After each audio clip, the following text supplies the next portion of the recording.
మనుష్యుల యొక్క తప్పనిసరి కర్తవ్యములు. మహర్షి దయానంద సరస్వతి. చూడండి, మనుష్యులకు ఉచితమైనది ఏమంటే సత్య విద్యాది ఉత్తమ గుణాలను లోకంలో ప్రచారం చేయడం, వ్యవహార అనగా పారమార్థిక శుద్ధి మరియు ఉన్నతిని కలిగించడం, అలాగే వేద విద్యాది సనాతన గ్రంథముల యొక్క పఠన పాఠనములు మరియు అనేక భాషలలో వేదాది సత్యశాస్త్రముల సత్యార్థములను ప్రకాశపరచడం, ఒక నిరాకార పరమాత్మ యొక్క ఉపాసనాదులను ఏర్పాటు చేయడం,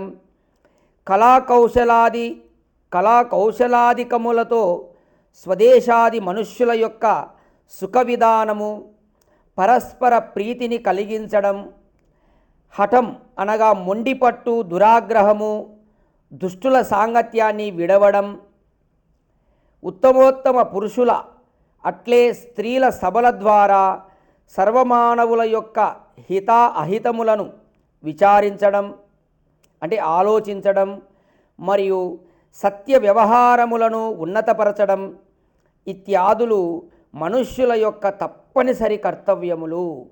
ఓం.